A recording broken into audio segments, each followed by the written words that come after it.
পণ্য জটের অজুহাত দেখিয়ে হঠাৎ করেই ভারতের উপর দিয়ে বাংলাদেশের আমদানি রপ্তানি সুবিধা বন্ধ করে দিয়েছে নয়াদিল্লি। গত ৮ এপ্রিল নেয়া এমন সিদ্ধান্তের মধ্য দিয়ে স্পষ্ট হয়ে উঠল মোদী সরকারের অভ্যন্তরে চলমান কূটনৈতিক উত্তেজনার ঝড় উপস্থিতি।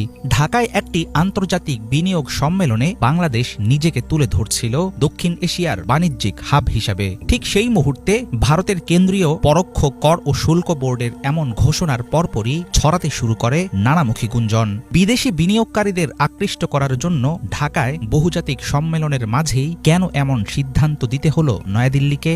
এর মধ্য দিয়ে নরেন্দ্র মোদীকে দিতে চাইছেন পরোক্ষ কোনো সতর্কবার্তা?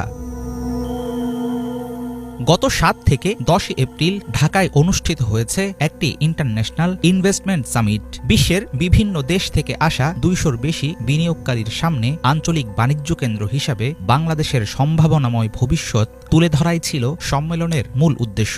বাংলাদেশ যেন দিল্লির ছায়া ছেড়ে বেশি দূরে না সরে যায় এবং নিজের পরিচয় নিয়ে বিশ্ব পরিমণ্ডলে মাথা সোজা করে দাঁড়াতে না পারে, ট্রান্সশিপমেন্ট বাতিল করে কৌশলগতভাবে সেটাই যেন মনে করিয়ে দিতে চাইল ভারত।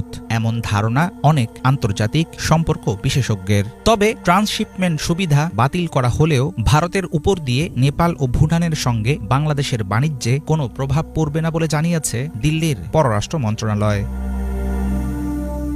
ক্ষমতাচ্যুত আওয়ামী লীগ নেত্রী শেখ হাসিনার পতনের পর থেকেই উল্টো অবস্থান নিয়েছে সবসময় বন্ধু দাবি করে আসা প্রতিবেশী দেশ ভারত। দিল্লির এবারের সিদ্ধান্তে ভারতের তাৎক্ষণিক সীমিত লাভ হলেও দীর্ঘমেয়াদে তার হারাবে একটি লাভজনক বাণিজ্যিক প্রবাহ।